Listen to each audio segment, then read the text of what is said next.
नमोऽस्तु मंगलम् सर्वमंगलमांगल्यं सर्वकल्याणकारकं प्रधानं सर्वधर्माणां जनं जयतु शासनम्। मैं नमो तीर्थनायक को, नमो ओंकार वाणी को, नमो कुंद प्रभु को जिन्होंने ओंकार धारण की। अहो उपकार जिनवर का, कुंद का दिव्य वाणी का, जिन कुंद ध्वनि दाता उनका हान स्वामी का। नमिऊन जिनम वीरम अनंत वर्णान दंसण सहावम भोक्षामिणीयम सारम केवली शुद्ध केवली प्रणिदम। नियम सारजी परमागम ग्रंथ है। इसके श्लोक 21वें की आज अपन स्वाध्याय प्रारंभ करेंगे। अभी हम लोग गुरुदेव श्री के समय सारजी के 15वीं वार वाले 46 नंबर की गाथा का प्रवचन सुन रहे थे। उसमें विषय इस प्रकार आया है, संक्षेप में इसलिए बता रहे हैं कि जिनको उसमें कदाचित रुचि नहीं बैठ रही हो तो वह बहुत रुचिकर और आवश्यक विषय है। इसलिए कहते हैं कि उसमें प्रश्न यहाँ से उठाया था कि ये पुण्य पाप शुभ अशुभ भाव यह सब अध्यवसान पुद्गल के कहे गए हैं, तो फिर आगम में इनको जीव का क्यों कहा? पुण्य पाप शुभ अशुभ विकल्प आदि भाव ये आप पुद्गल के कहते हो, इनको पुद्गल स्वभाव वाला कहते हो, फिर इनको आगम में जीव का क्यों कहा है? ऐसा प्रश्न था। तो कहा कि व्यवहार नय से दर्शाते हैं। व्यवहार नय से ये दर्शाते हैं एक इंद्रिय जीव, दो इंद्रिय जीव, तीन इंद्रिय जीव, चार इंद्रिय, पांच इंद्रिय जीव, इस प्रकार दर्शाते हैं। तो वो एक इंद्रिय जीव नहीं है। गुरुदेव की एक लाइन आई थी, एक इंद्रिय जीव नहीं है, एक इंद्रिय में जीव है, ये बताने के लिए एक इंद्रिय जीव कहने में आया, दो इंद्रिय जीव कहने में आया, तीन इंद्रिय जीव। तो बात तो ये यहां से प्रारंभ हुई थी और आज जो चर्चा चल रही थी वो गाथा 11 के आधार से गुरुदेव श्री ने कही। उसमें ये कहना चाहते थे गुरुदेव श्री, और उसमें आचार्य परमात्मा भी ये कहना चाहते हैं कि व्यवहार न सब ही अभूतार्थ है। ये बात बराबर मजबूत है। क्यों कि स्वरूप की प्राप्ति के लिए दृष्टि के विषय को ध्येय बनाकर अपने स्वरूप की परिणति में प्राप्ति के लिए यही मार्ग है, यही मार्ग है, अन्य नहीं है। लेकिन ये व्यवहार को सर्वथा यदि छोड़ दोगे तो तुमको ना तो बंध पर्याय की सिद्धि होगी, न मोक्ष पर्याय की सिद्धि होगी, न बंध का अभाव रूप मोक्ष उपादेय है और संसार है। इसलिए ये सारी बातें सब नकामा व्यर्थ सिद्ध होंगी, किसी काम की ना रहेंगी। तो इसलिए व्यवहार न की क्या उपयोगिता है वो भी ख्याल में रखना, और व्यवहार न आदरणीय है अथवा इसको माथे रख करके चलना है अथवा व्यवहार न भी है ऐसा यहाँ पर पक्ष लेकर के बैठना है, तो कहते हैं ऐसी बात नहीं। व्यवहार न है, उसका विषय है। यदि विषय नहीं हो तो फिर द्रव्य के ये जो आत्मा है ना अनादि अनंत, तो ये अनादि अनंत शुद्ध है स्वभाव से, परिणति में कहाँ शुद्धता है? संसार है, दुख है, हैरानी है। तो दुख हैरानी है, दुख हैरानी मिटती है और सुख और आनंद प्रकटता है। ये सारा मामला तो पर्याय में ही सिद्ध होता है और पर्याय व्यवहार का विषय है। तो व्यवहार की उपयोगिता तो है, लेकिन व्यवहार को आदरणीय करने की जरूरत नहीं है। उसको लेकर के, उसका पक्ष लेकर के अथवा प्रमाण के लोभ में फंस करके इस पर्याय के आश्रय में जाने से तेरा कोई लाभ होने वाला नहीं है। इसलिए वो चर्चा मेरे सुनते सुनते ऐसा विकल्प आया कि अपन लोगों ने सुनी। 114 नंबर का आधा प्रवचन कल सुना था, आधा आज सुना। सुन तो लिया, पर घर में जिनके पुस्तक हो, नहीं हो तो पीडीएफ तो सबके पास लगभग उपलब्ध है। तो एक बार पढ़ना जरूर, समय निकाल के। ये 114 नंबर खास तौर पे इसको पढ़ना जरूर, क्योंकि इसमें बहुत गंभीर बातें गुरुदेव श्री ने फरमाई हैं। अपन अपना श्लोक 21 नियम सारजी परमागम का प्रारंभ करते हैं। मोक्षे मोक्षे जयति सहज ज्ञानम आनंदतानम निर्व्यापादम स्फुटित सहज अवस्थमंतर्मुखम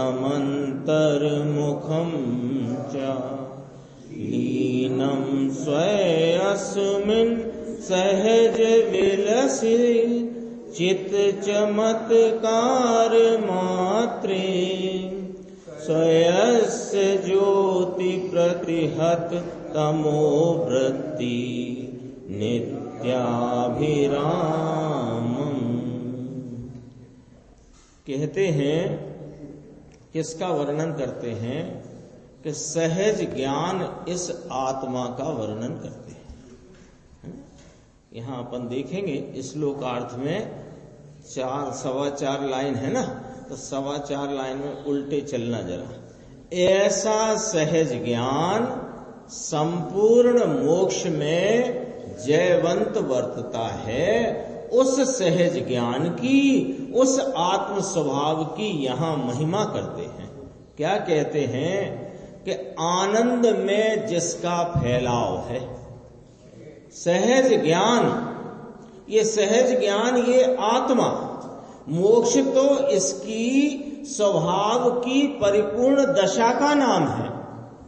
मोक्ष में आनंद का फैलाव है, ये बात बताई गई है।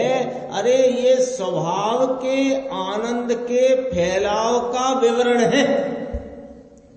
मोक्ष में आनंद का जो फैलाव है, सादी अनंत काल तक अपरिमित बेहद आनंद आनंद आनंद का जो वहां पर विस्तार है, फैलाव है, अरे ये मोक्ष के वर्णन के द्वारा वास्तव में तो इस स्वभाव का वर्णन किया जाता है। ये आत्मा, यह सहज, यह स्वाभाविक वस्तु इस प्रकार है। ये कहते हैं, देखो, आनंद में जिसका फैलाव है। दूसरी बात, जो अव्याबाद नाम बाधा रहित है, जिसकी सहज अवस्था खिल निकली है। ये परिणति, वो किसकी परिणति? स्वभाव की। स्वभाव की परिणति कैसी? बाधा रहित है, जिसकी सहज अवस्था यानी जैसा स्वभाव है वैसा परिणति में खिल निकला है। विकास को खिलना कैसे कहते हैं? विकास को प्राप्त हो गया, खिल गया। फूल खिलता है ना, तो फूल तो ऐसी बॉडी होती है, खिल गया, तो खिल गया मानो उसका जो विकास था हो गया। ऐसे यह सहज अवस्था इसकी, इसके स्वभाव का भाव खिल निकला है। और ये परिणति कैसी है कि अंतर्मुख है। वस्तु जो है उसमें लगी हुई है ये परिणति, जो अंतर्मुख है, जो अपने में सहज विलसते, खेलते, क्रीड़ा करते, परिणमते चित चमत्कार मात्र में लीन है। चित चमत्कार मात्र कौन है? वो मैं हूं। मेरा स्वभाव चित चमत्कार मात्र है। ऐसे चित चमत्कार मात्र में यह खिल निकली हुई अवस्था परिणति अंतर्मुखता के परिणमन द्वारा अपने में ही विलास रूपता, अपने में ही क्रीड़ा करती, अपने में ही परिणमती हुई चित चमत्कार मात्र में लीन है। जिसने निज ज्योति से तमोवृत्ति, तमोवृत्ति माने अंधकार दशा, और ये तो उपमा वाला शब्द है तमोवृत्ति। तम माने अंधकार, अंधकार की वृत्ति, ये उपमा है किसकी? अज्ञान परिणति की। कहना है अज्ञान परिणति। तो जिसने निज ज्योति से तमोवृत्ति को, अंधकार दशा को, यानी अज्ञान परिणति को नष्ट कर दिया है,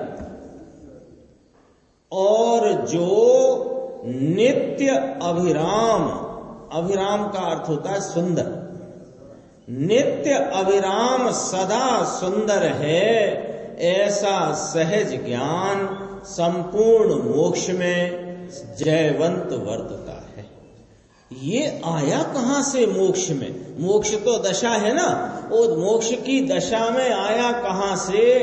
कि ऐसा स्वभाव त्रिकाल प्रत्येक जीव का सदा काल विद्यमान मौजूद है। उसकी जो परिपूर्णता का जो परिणाम भाव है, उसका ये वर्णन। तो स्वभाव का वर्णन हुआ ना, किसका वर्णन हुआ? स्वभाव का वर्णन हुआ। यहां गुरुदेव श्री का अपन व्याख्यान देखते हैं, बहुत अच्छा और संक्षेप में है। देखो 262 पेज। आनंद तानम, आनंद तानम यानी आनंद वाला, विस्तार फैलाव, आनंद में जिसका फैलाव है, आनंद तानम फैलाव विस्तार। श्लोकार्थ कहते हैं, अभी तो एक शब्द उसमें से लेकर के गुरुदेव कहते हैं आनंद तानम, आनंद की बातें हैं, यहां कोई कष्ट की बातें नहीं है। यहां तो जिनेंद्र परमात्मा के दरबार में तो कष्ट मिटाने की और आनंद की प्राप्ति की बातें हैं। यहां कष्ट का कोई काम नहीं। तुम स्वयं को भूलकर अनादि से हम और आप कष्ट उठा रहे हैं। कष्ट मेरा स्वभाव नहीं, स्वभाव तो आनंद तानम, आनंद ही जिसका फैलाव है, आनंद ही जिसका विस्तार है। कहते हैं देखो, आनंद में जिसका फैलाव है ऐसा आत्मा। ये आत्मा कैसा है भगवान? प्रश्नवाचक। कैसा है भगवान? कि जिसने राग और पर से भिन्न पाड़कर आत्मा की एकाग्रता का सेवन किया है। जिसने किया है वो मौज में है, और जिसने नहीं किया वो चार गति के दुखों में भटक रहा है। देखो, जिसने राग और पर से अपने स्वरूप रूप आत्मा को भिन्न पाड़कर माने यह भिन्न है ऐसा जानकर और उसका भान करके उसकी इन सब से भिन्न पने की प्रतीति करके उस भिन्न आत्मा की एकाग्रता का सेवन किया है, यानी अपनी उपयोग की दशा से उसमें ही तल्लीनता की है। उसमें ही किसमें? अपने आत्मा में तल्लीनता की है। कैसा है आत्मा? कि पर से और राग से भिन्न है जो आत्मा, आनंद आनंद तानम है जो आत्मा, उसकी एकाग्रता सेवन करी है। ये आनंद में जिसका फैलाव है, अव्याबाद नाम बाधा रहित है। अरे जिसकी दशा, आनंद की दशा, स्वभाव में सन्मुख होकर धर्म जो हुआ, ये कैसी दशा है? प्रश्नवाचक अपने सामने ही प्रश्न रखा। देखो अभी अपनी दशा में क्या है कि राग से एकत्व चला आता है, दुख की दशा है, हैरानी परेशानी है, आनंद का एक अंश भी हमने कभी स्वाद में लिया नहीं। ठीक है ना? तो हम तो समझो अभी अनजान बैठे हैं, लेकिन जो जानकार हैं, ज्ञानी धर्मात्मा आचार्य परमात्मा सर्वज्ञ देव, वे बताते हैं कि भाई ये जिसने भी राग से और पर से भिन्न करके अपनी आत्मा को पहचान लिया और उसकी प्रतीति करके उसकी ही एकाग्रता की है, तो उसके क्या हो गया है? क्या हो गया है उसका? हम तो ये देख रहे हैं कि उनने पहले कुछ था नहीं। मान लो वो पुराने जमाने की बात करें, लोटा डोर लेके आए थे और आज अरबों खरबों की संपत्ति है। एक दिन आई थी न्यूज में, 500 रुपए महीने की नौकरी करी थी धीरू भाई अंबानी ने बंबई में आके। अब तो सब जानते। तो वो ऐसा हो गया, ऐसा हो गया, इसका आश्चर्य आता है। लेकिन जरा विचार करो, ये राग और पर से भिन्न पाड़कर इस अपने निज आत्म स्वरूप की पहचान करके, इसमें आप रूपता की प्रतीति करके, इस आत्मा की एकाग्रता में जिसने अपने उपयोग को तल्लीन कर दिया है, उसे क्या हुआ है? विचारो तो सही, जरा उत्सुकता तो लाओ। यहाँ तो समय नहीं लगता, समयांतर का काम है। समयांतर में आत्मा की प्रतीति होती है और अंतर मुहूर्त में पूर्णता होती है। और अंतर मुहूर्त का भी उत्कृष्ट काल 48 मिनट के अंदर अंतर है ना। अंतर मुहूर्त, मुहूर्त माने 2 घड़ी, 2 घड़ी माने 48 मिनट, 48 मिनट से कम रखो, और ये उत्कृष्ट काल है। अरे कोई ऐसा उग्र पुरुषार्थी हो तो सेकंड 2 सेकंड में केवल ज्ञान लेता है। ये तो करते हैं, फिर दुनिया भर की अंचायत पंचायत है उसमें। एक बार हमको इस बात की उत्सुकता तो जागृत हो। कैसी उत्सुकता? कि अनंत जीवों ने ये राग से भिन्न पाड़कर पर द्रव्य से और राग से भिन्न अपनी आत्मा को ज्ञान आनंद स्वरूप पहचान कर उसका भान किया, प्रतीति करी और उसकी तल्लीनता करी, तो क्या हुआ? हुआ क्या? एक बार यह उत्सुकता अंदर में वास्तविकता से जाग जाए और इस उत्सुकता का समाधान आचार्य परमात्मा सर्वज्ञ परमात्मा की वाणी से करो और फिर युक्ति और न्याय से उसका निर्धारण करो, तो गारंटी है कि इस जीवन का मुख्य प्रोजेक्ट ये आत्मा की प्राप्ति हो जाएगा। सारे काम भूल जाओगे। अभी क्या चल रहा है कि स्वाध्याय 1 घंटा सुबह अथवा 1 घंटा दोपहर अथवा 2 घंटा स्वाध्याय, इस प्रकार का अपना वर्तन चलता है। तो अपने को लगता है ये भी एक कार्य है। अरे ये भी एक कार्य रख करके ये आत्मा का कार्य नहीं होएगा। ये आत्मा की प्राप्ति ही एक कार्य है। ऐसा जो निर्धारित करेगा उसको कार्य। प्रोजेक्ट तो मेन रखना पड़ेगा ना। ये इसको साइड में लेके चलें और घर परिवार कुटुंब व्यापार ये मुख्य करोगे तो कुटुंब व्यापार में रहोगे। एक कुटुंब छूट जाएगा तो दूसरे कुटुंब में चले जाओगे, दूसरा छूट जाएगा तो तीसरे में चले जाओगे, और हो ही होता आ रहा है। ये यहां पर प्रश्नवाचक चिन्ह आया है कि स्वभाव में सन्मुख होकर के जो धर्म हुआ है ये दशा कैसी होती है, कैसी होती है?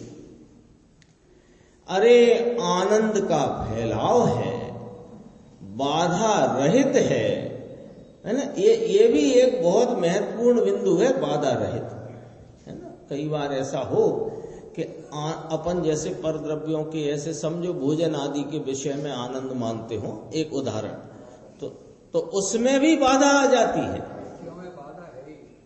बाधा आ जाती है ना। तो वहां बाधा रहितता नहीं है, वो निर्वाध नहीं है, बाधा सहित ही है, कर्माधीन है वो सामग्री, और सामग्री के सेवन में भी अनेक प्रकार का अंतराय आदि आ जाता है, कंकड़ आ जाता है। रबड़ी आई बहुत स्वादिष्ट, केसर बादाम डली हुई, और देखकर ऐसा लगा कि आज तो कहना ही क्या, और खाया 1 2 3 चौथी चम्मच में कंकड़। बहुत बाधाएं हैं। अरे ये कैसी दशा है? ये अपने ज्ञानानंद स्वरूप आत्मा की पहचान भान प्रतीति होकर के जो एकाग्रता का भाव हुआ, ये कैसी दशा है कि आनंद का फैलाव है, बाधा रहित है। देखो पहले अस्थि से कथन किया, इसको विघ्न किसी जात का नहीं, है ना। अस्थि क्या है? आनंद का फैलाव है। नास्ति क्या है कि बाधा नहीं है।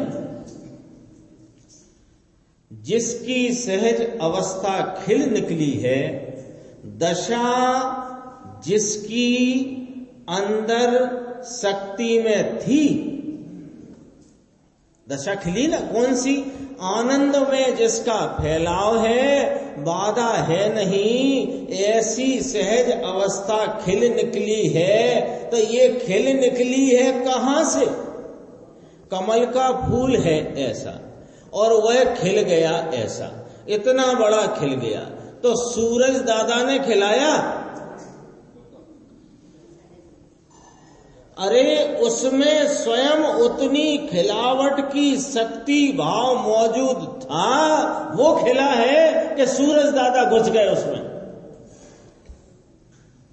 इतनी बात तो पकड़ आती है ना। कमल का फूल ऐसा है सुबह सुबह, और सुबह माने जब सूर्योदय नहीं है तब, और सूर्योदय हुआ और ऐसा हो गया, बड़ा हो गया इतना। तो ये जो इतना फैलाव हुआ है, ये जो खिल निकला है, ये खिल निकला है तो किसने खिलाया है? उसमें उस प्रकार के विस्तार खिलावट की शक्ति थी, वो खिली है। देखो इसमें लिखा है, कली जैसे खिलती है ऐसे आनंद का नाथ अंदर था, यह खिल निकला है, इसकी दशा में खिल गया है। जो अंतर्मुख है, कौन? वो पर्याय, पर्याय निर्मल है, ये अंतर्मुख है। अंतर्मुख माने ध्रुव के अंतर्मुख है। ध्रुव के अंतर्मुख शब्द से क्या कहना है? अरे अंतर में ध्रुव बसता है और पर्याय बाहर में रहती है। अंतर्मुखता का अर्थ है कि अंतर्मुखता अंतर्मुखता अंतर्मुखता तो है क्या अंतर में? कि अंतर में ध्रुवता है। ध्रुवता है माने जैसा स्वरूप है ऐसे का ऐसा तीनों काल सदा काल है, इसका नाम ध्रुव है। तो ध्रुव के अंतर्मुख है, तो जो अंतर्मुखता की परिणति है वह कैसी है? अपने में सहज विलसते, खेलते, क्रीड़ा करते, परिणमते चित चमत्कार मात्र में लीन है। ये मात्र शब्द क्या होता है? मात्र माने और कुछ नहीं, चित चमत्कार मात्र में लीन है और कोई वहां विषय ही नहीं, ऐसा कहते हैं। धर्मात्मा के आनंद का फल अथवा धर्म दशा, ये आत्मा में लीनता है, ये धर्म दशा है। चित चमत्कार मात्र में लीन है। चित चमत्कार, चित चित चैतन्य स्वरूप वस्तु, चमत्कार स्वरूप वस्तु। अरे इसे चमत्कार क्यों कहते हो? इसे चमत्कार क्यों कहते हो? चित चमत्कार, बहुत शब्द आता है ना, चित चमत्कार, चित चमत्कार। चित चमत्कार माने क्या? क्या चमत्कार है? क्या चमत्कार है? इधर से बैठे बैठे दरवाजा बंद कर देता है, क्या चमत्कार है? कि वहां का, अरे ये अपने विस्तार में रहता हुआ जगत के सर्व पदार्थों को, उनके समस्त गुणों को, उनकी तीन काल की पर्यायों को, यह चैतन्य बिना उनमें जाए, बिना उनको यहाँ लाए जान लेता है। ये चमत्कार नहीं है तो और क्या है? बोलो, चमत्कार है कि नहीं? क्या चमत्कार है? यही चमत्कार है। कहीं जाता नहीं, कहीं आता नहीं, किसी को बुलाता नहीं और सारे जगत को जान लेता है। ऐसे चित चमत्कार मात्र, अब ये मात्र वो वस्तु चित चमत्कार मात्र में लीन है, यानी कि राग नहीं, पुण्य नहीं, अरे कुछ हो एने घरे, जो कुछ हो जगत में वो उसके घर में। मेरे घर में तो आनंद और ज्ञान है, इसमें जो लीन है, जिसने निज ज्योति से ऐसे अपने स्वरूप एकाग्रता से प्राप्त अपने ज्ञान आनंद की दशा की परिपूर्णता की ज्योति, ज्योति है ना, ये ज्योति माने प्रकाश का भाव कहना चाहते हैं। प्रकाश किसे कहते हैं? कि जिसमें सब दिखता है, इसलिए इसको ज्योति उपमा से कहते हैं। ऐसी निज ज्योति से तमोवृत्ति को, नाम अंधकार दशा को, अज्ञान परिणति को नष्ट किया है। भगवान आत्मा ज्ञान स्वरूपी प्रभु इसको अंतर अनुभव करके, जिसने अज्ञान रूपी अंधकार का नाश किया है, अरे सूर्य होए वहां अंधकार रहता नहीं। बोलो, ऐसा कोई कभी देखा हो कि सूर्य तो उदित हो गया और अंधकार रह गया? होता नहीं। सूर्य होए वहां अंधकार रहता नहीं। ऐसे भगवान आत्मा के आनंद का भान होकर के, स्वरूप के अनुभव की दशा होकर के, जिसने अज्ञान रूपी अंधकार को तो नष्ट कर दिया है, भारी बात भाई समझाणु कहीं, और जो नित्य अविराम माने सदा सुंदर है। कौन? प्रगटेलु ज्ञान, सहज स्वाभाविक ज्ञान के आलम्बन से उसे पहचान कर प्रगटा हुआ जो अपना ज्ञान, जिसने अज्ञान परिणति को नष्ट कर दिया है, जो नित्य अविराम, नित्य से तो सब समझ ही गए क्या मतलब है, सदा नित्य अविराम सुंदर, सदा सुंदर है।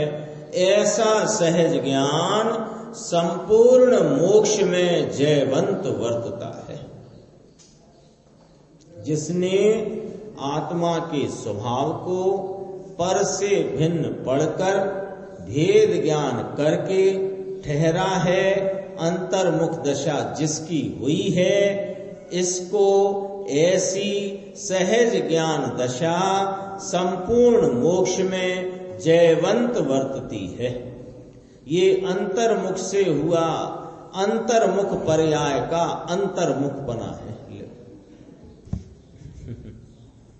गुरुदेव की भाषा बहुत मधुर और गंभीर। क्या कहते हैं देखो, पहले तो एक लाइन में पूरा संसार की अवस्था का अभाव बता करके कैसे होता है और क्या होता है बता दिया कि नहीं। देखो, जिसने आत्मा के स्वभाव को पर से भिन्न पढ़कर, इसी में संसार का वर्णन आ गया कि जिसने आत्मा के स्वभाव को पर से एक में किया है, ये संसार है। तो जिसने आत्मा के स्वभाव को पर से भिन्न पढ़कर भेद ज्ञान किया और भेद ज्ञान करके जो अपना स्वरूप है निज आत्मा वहां ठहर गया, तो ठहर गया तो क्या हो गया कि अंतर्मुख दशा हो गई। और अंतर्मुख दशा में क्या हो गया कि संपूर्ण मोक्ष का भाव प्रकट हो गया और उसमें ऐसा आनंद जिसका फैलाव है, जिसमें कोई बाधा है नहीं, ऐसी परिणति सहज जयवंत वर्तती है। फिर कहते हैं ये अंतर्मुख से हुआ, अंतर्मुख पर्याय का अंतर्मुखपना है। अंतर्मुख से हुआ, अंतर्मुख की एक व्याख्या अपन ने अभी हाल ही देखी थी।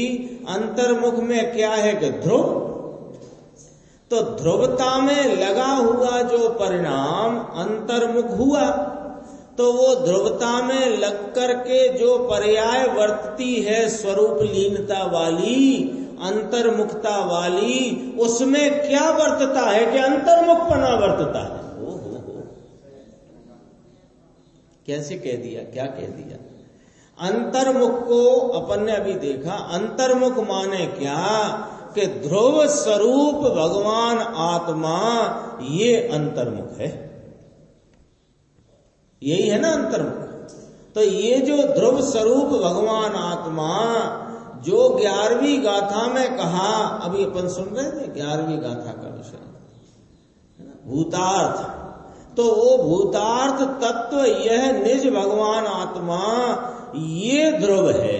ये कहाँ है कि ये अंतर में विराजता है। अंतर में विराजता है तो जो पर्याय अंतर्मुख होकर के इस ध्रुव भगवान को देखती है और उसमें जो लीन हो गई है, तो वो पर्याय क्या है कि वो अंतर्मुख है। कहना तो कुछ और चाहते हैं, शब्द तो वही 3 कहे, अंतर्मुख हुई, अंतर्मुख पर्याय का अंतर्मुख पना। अरे यह केवल ज्ञान अंतर्मुख पने वर्तता है, बहिर्मुख पने नहीं। केवल ज्ञान में बाहर के भीतर के सारे ही विषय ज्ञान की ऐसी निर्मल परिपूर्ण खिलावट हुई है कि उसमें सब कुछ जानने में आ रहा है, लेकिन ज्ञान अंतर्मुख है, बहिर्मुख नहीं। वो आता है ना अपनी स्तुति में आता है, सकल गे ज्ञायक तदपि निजानंद रसलीन। सकल गे ज्ञायक, ऐसे उसमें भी आता है अपने महावीर अष्टक में जो महाचंद जी ने लिखा है ना, उसमें ऐसा भाव है गे झलकन अनेकों ज्ञान पट ज्ञान, लेकिन वो तो एक ही है, एक ही है, अपने स्वरूप में अंतर्मुख रूप से वर्तता है। केवल ज्ञान भारी काम भाई। अब अपना जो है यहां पर 22वां कलश अपन प्रारंभ करते हैं। पेज नंबर है 264।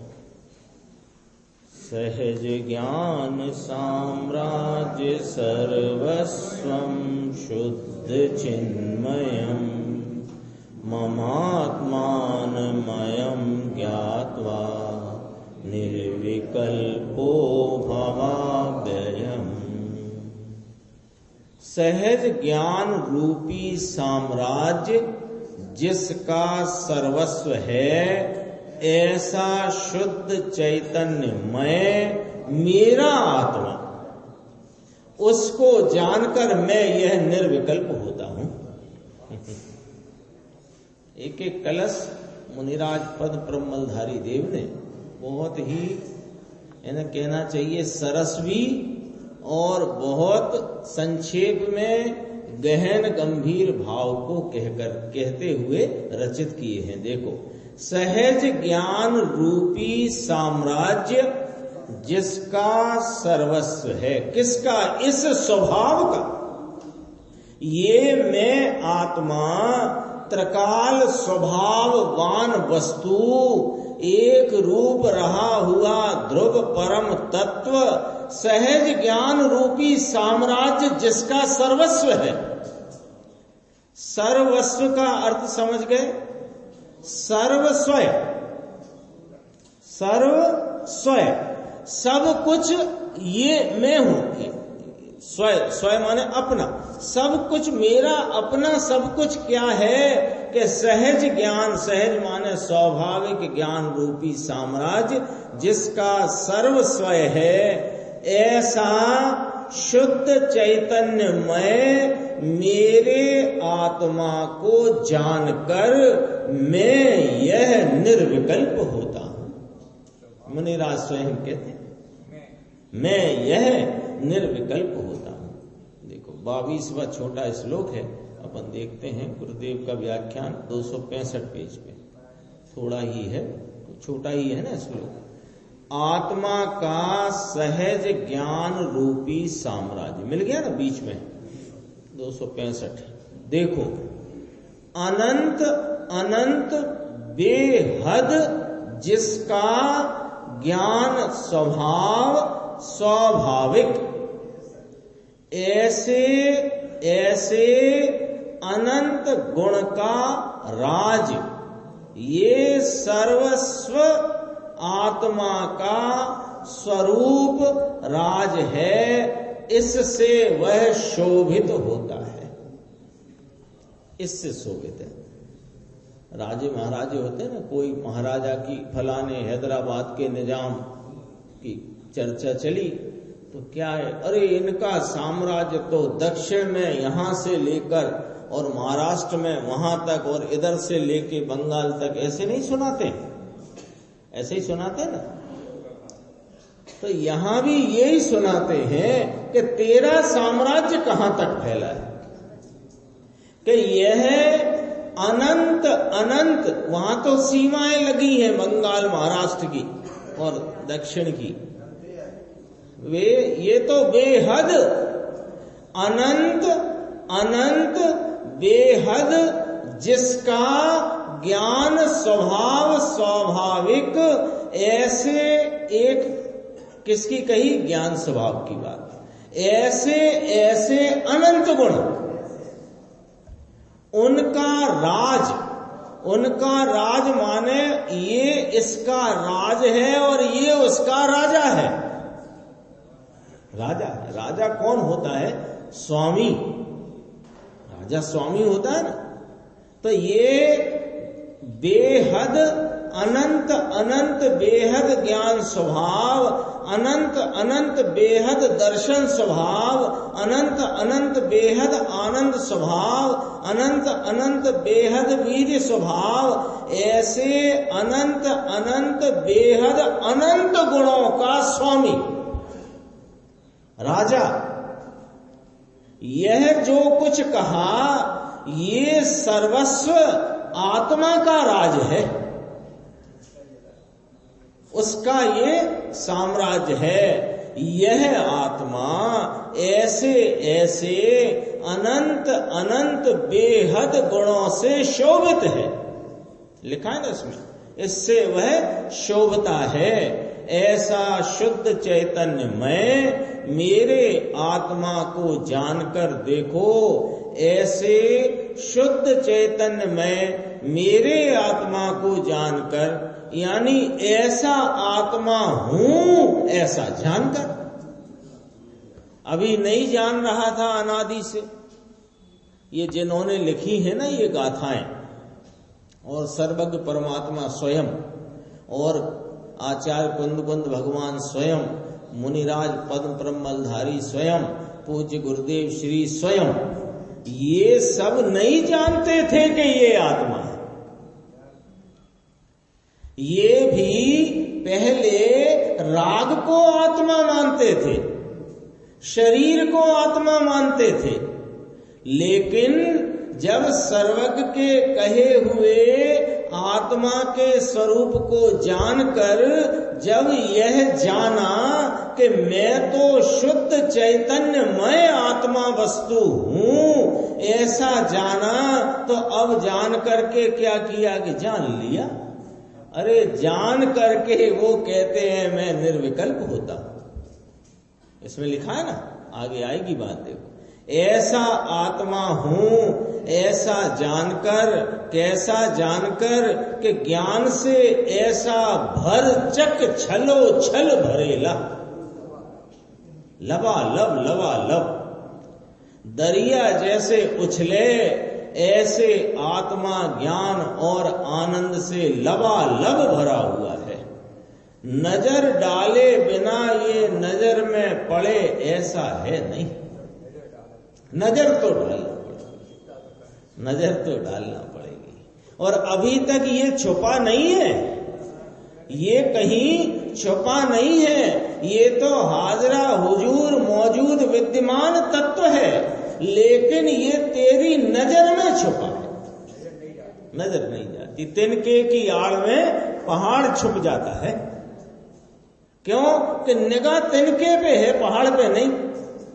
और तिनके से निगाह छूटी तो क्या दिखता है? पहाड़। ऐसे ये एक समय की पर्याय, उसमें वर्तता हुआ जो राग आदि का भाव, इस पर तेरी नजर पड़ी है तो ये विशाल अनंत गुण का साम्राज्य तुझे दिखता नहीं। एक बार राग पर से नजर छोड़ दे तो ये साम्राज्य वहां के वहीं हाजरा हुजूर विद्यमान है, ऐसा कहते हैं। कुछ खबर ना मिले, आंधले की भांति अनादि से चला जाता है पोपट भाई।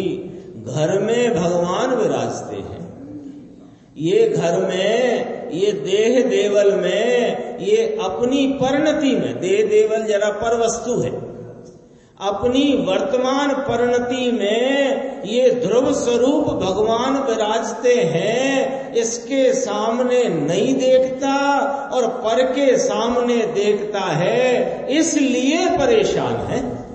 और क्या है परेशानी का कारण? कहते हैं इसी पेज में नीचे बस कहते हैं हमारा सर्वस्व राज तो चैतन्य आनंद है।